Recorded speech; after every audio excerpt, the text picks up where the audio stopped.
While the world obsessed over China's electric vehicle dominance and America's semiconductor wars, something extraordinary happened in the shadows. In March 2024, behind closed doors in Berlin and Hamburg, Europe's industrial titan made a move that could redraw the entire map of global automotive manufacturing. Germany didn't just write a check, they rewrote their future. And they did it in a country most analysts had written off as just another assembly hub. This is the story of how Malaysia became the secret weapon in Germany's fight for automotive survival, and why the $10.5 billion commitment you never heard about might be the most important industrial partnership of the decade. But here's what makes this truly unsettling. The strategy unfolding right now suggests Germany knows something about the next 5 years that the rest of us don't. Stay with me, because what I'm about to reveal will change how you see the future of both electric vehicles and global manufacturing power. Before we dive deeper into this rabbit hole, do me a favor.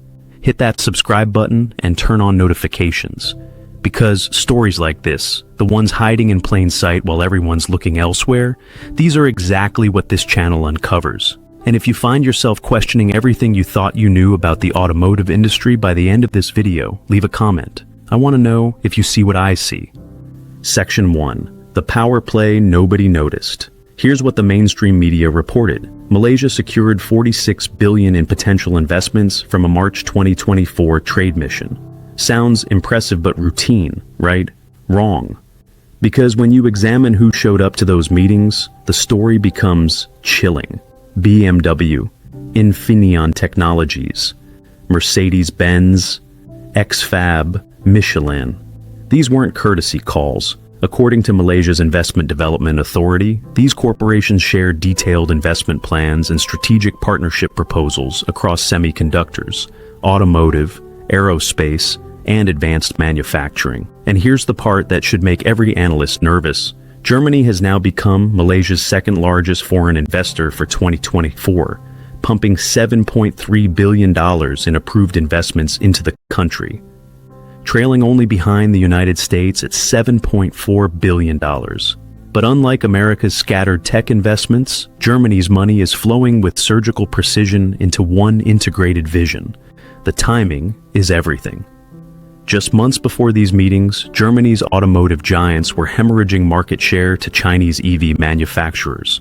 Tesla's dominance was crushing legacy brands. Supply chain disruptions from the Ukraine war exposed fatal dependencies. And then, while competitors scrambled, Germany's Minister of Investment, Trade, and Industry Tengku Zafrul Aziz stood alongside companies controlling the entire automotive value chain, from silicon carbide semiconductors to final vehicle assembly. And they weren't there to explore, they were there to execute. The bilateral trade between Malaysia and Germany had already jumped 5.9% in 2023 to reach $13.91 billion. But what's terrifying for Germany's competitors is that this wasn't about maintaining relationships. According to the German company Infineon, which has operated in Malaysia since 1973, they're now building the world's largest 200mm silicon carbide power chip facility in Kulim, with up to €5 billion invested over 5 years. Silicon carbide chips aren't just components. They're the nervous system of next-generation electric vehicles, enabling longer range, faster charging, and superior efficiency.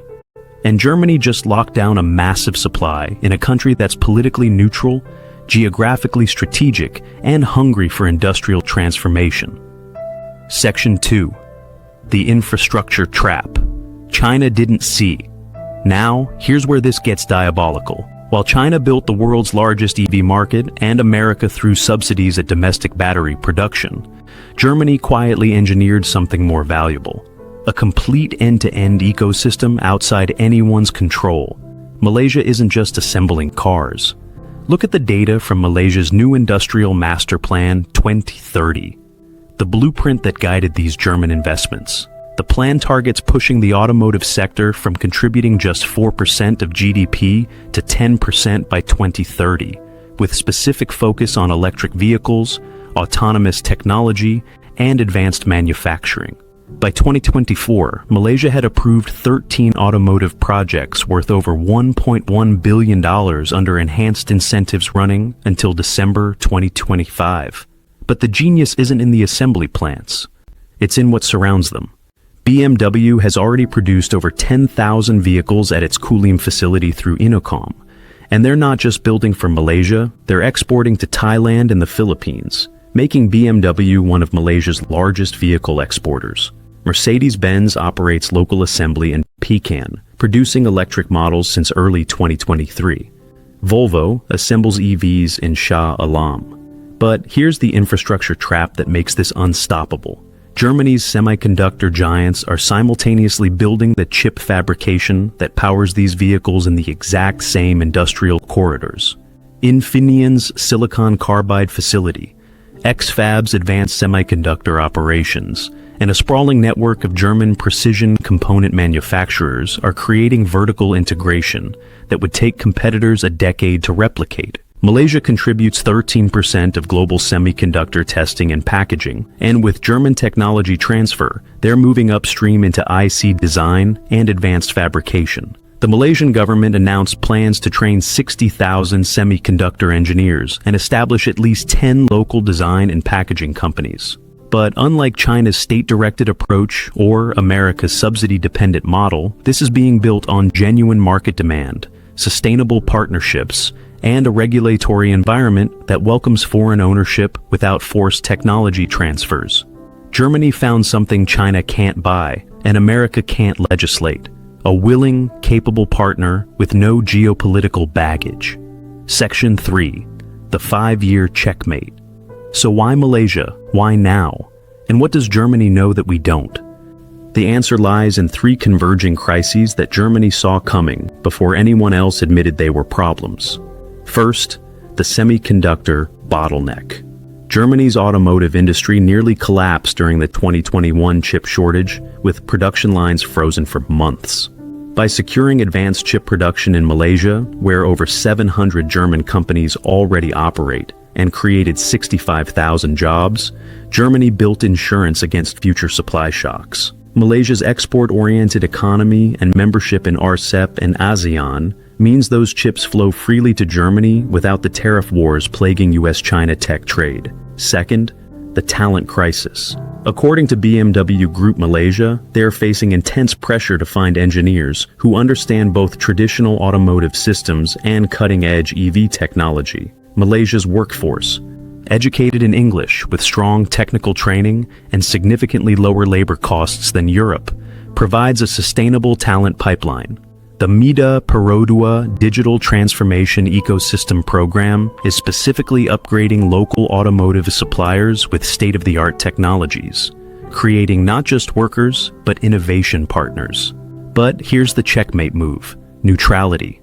As US-China tensions escalate and force companies to choose sides, Malaysia maintains productive relationships with both superpowers while aligning more closely with European industrial standards.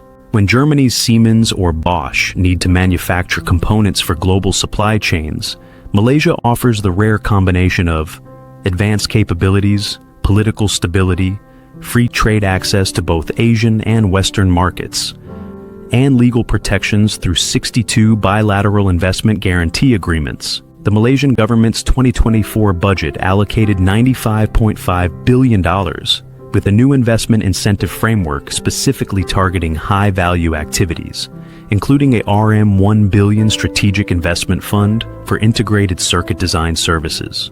By 2030, Malaysia aims for electric vehicles to represent 15% of their total industry volume, and the government is offering full import and excise duty exemptions on EVs until end of 2025, with extended benefits for locally assembled vehicles through 2027. Germany didn't just invest in Malaysia's present. They invested in a carefully engineered future where German automotive technology, Malaysian manufacturing efficiency, and regional market access combined to create an alternative power center in the global EV supply chain. And the timeline suggests they expect major disruptions between now and 2030, disruptions where having a resilient, geographically distributed, politically neutral manufacturing base becomes the difference between survival and obsolescence. This isn't about one trade mission or one round of investments. This is about Germany executing a decade-long strategy to remain relevant in an industry being revolutionized. While headlines scream about Tesla's next model or China's latest subsidy program, Germany is quietly building the infrastructure that could make them indispensable again. Malaysia gets technology transfer, high-income jobs, and a pathway to becoming Southeast Asia's automotive and semiconductor hub. Germany gets security, scale, and strategic positioning in the world's fastest-growing market region. And the rest of the world? They're still debating whether electric vehicles are really the future. Here's my question for you. If Germany's biggest companies are betting billions on Malaysia as their manufacturing partner for the next industrial revolution, what does that tell you about where they think the next economic superpowers will emerge? Drop your thoughts in the comments. And if this video made you see global economics differently, don't keep it to yourself. Subscribe, hit that notification bell, and share this with someone who needs to understand that the most important moves in business and geopolitics are the ones nobody's talking about. Because while everyone watches the obvious players, the real game is always happening somewhere else. Thanks for watching. I'll see you in the next investigation.